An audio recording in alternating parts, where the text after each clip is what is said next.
Hello, and welcome back to I Will Break Your Game with the Talos Principle. Today we're going to be tackling quite a few puzzles. We're going to be doing A3 and A4, so without further ado, let's get to the first puzzle. So the first thing we come across in this puzzle is a jammer already jamming a mine. You're not supposed to be able to just take this jammer straight away, but if you do what I'm doing here and sidle up the wall until you just get the option to take the jammer, you can actually grab it and run away without getting blown up, if you're just the right distance away. So I mentioned in the last episode that there were going to be some tricky architecture breaks this time around. There's an architecture break in this puzzle that allows us to break 3 of the 4 puzzles in this level. And the architecture break itself is very tricky. I probably have more than 100 attempts at that I've cut from the video. It took me a couple of minutes to get it right. So if you're doing these solutions alongside me, give this one some patience.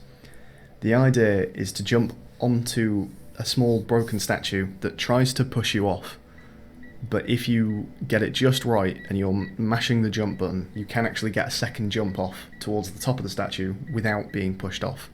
So you want to try and jump up at this sort of left corner here. The idea being not to try and land on the statue, but to be brushing up against the statue as you're rising in the air, mashing jump the entire way.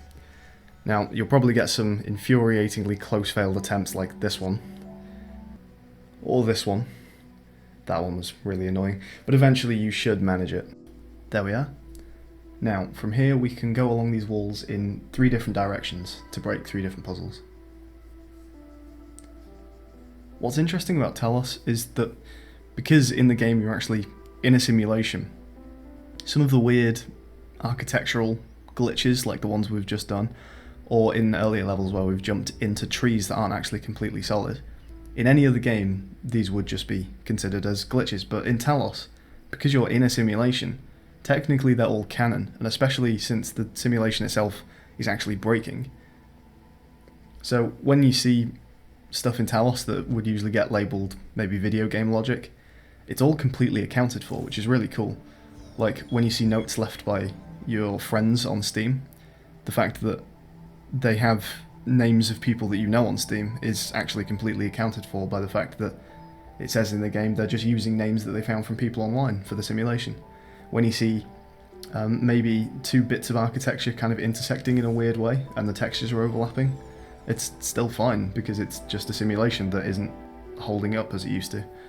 And any of these breaks where like a tree is only solid for the first 4 or 5 feet and then the rest of it is just has no collision map, again, it's fine because it's a game actually in Talos. I think it's really cool that the game that I've found that I happen to be able to break quite a lot of the puzzles in is also the one where that's thematically consistent with the game's canon.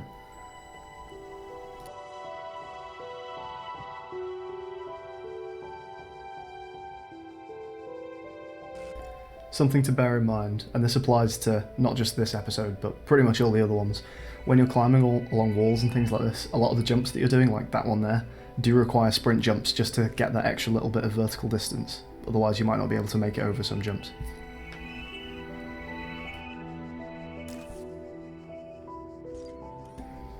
Okay, gets a little bit more interesting here because the 4th and final puzzle in A3 can't be broken in the same way as the other 3. So the first thing we want to do is, as usual, as you begin to break this puzzle, normally we want to get that mine behind the fizzler there. And once we reach this point, we're going to make the jump over to this architecture. This can be a little bit tricky, but it's certainly not as bad as the first one we were doing in this level. And then once you're on here, you simply clear the fence, and you can climb up the ladder to the sigil.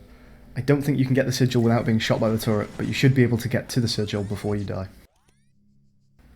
And that is A3 complete. We've got our first red sigil, and we can also now go and unlock these splitters.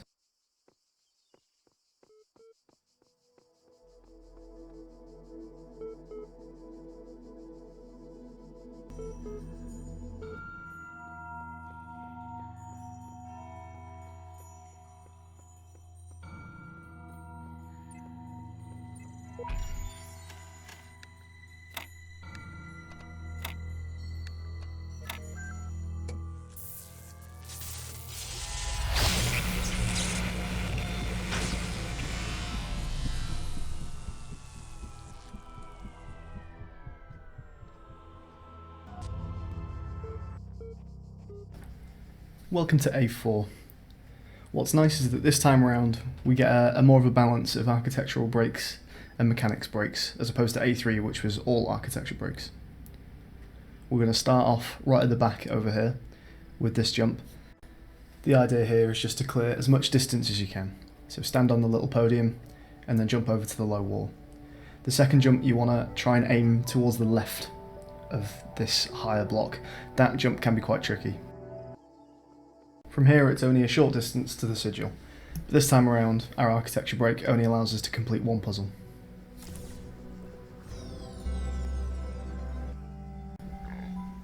This puzzle also requires an architecture break, and the jump here is pretty tricky. Except for the broken statue in A3, this is maybe the hardest break so far. You want to try and use that sort of slanted bit of rubble on the floor there as kind of a ramp, and then jump onto here. And as you reach the shelf, you want to try and move to the right as you land. And there we go. Again, this architecture break only really allows us to complete one puzzle. And the final two puzzles in A4 we're going to break with the mechanics, as opposed to the architecture.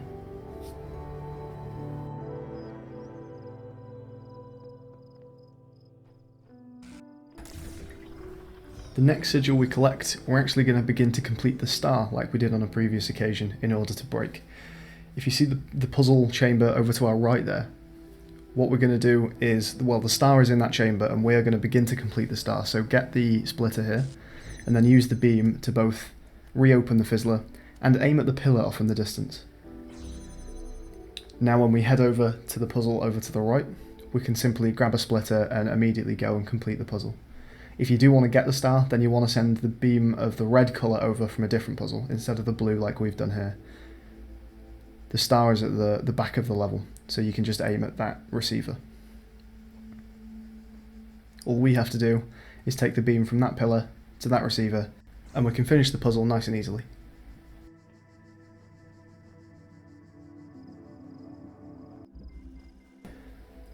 Now, the break in this puzzle is really quite nasty. I think that's the only way you can describe it. The idea is that you're trying to get two beams to two opposite receivers, which means the beams keep colliding and cancelling each other out. The idea is to go round the back of the level so that the streams don't have to cross. However, what we're going to do is try and place a splitter in the air so that the beams can in fact cross. You want to ignore the first couple of placements I've done here, but you want to, if you're going to copy the solution, go from here. So try and get your first splitter just into that left alcove there, and then this splitter we're going to try and place kind of in the alcove but on top of the first splitter so it stays floating in the air. This might take a couple of attempts. You want to keep an eye on a couple of things. You want to keep an eye on how far away your splitter is from the back wall. You want to try and get it sticking out as much as possible so your beam doesn't collide with the wall to the left. And you also want to make sure that your two icons at the bottom are glowing white so that you know your beam is going uninterrupted from the transmitter to the receiver. And eventually you should be able to get it floating in the air and have your beam just cutting in front of that wall without colliding with it. And that concludes episode 3. Join me next time when I show you a seemingly impossible jump. Thanks for watching.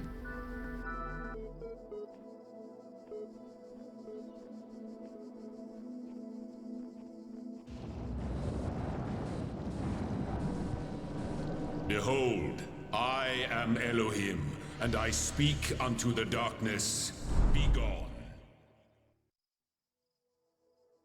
Excess data cleared.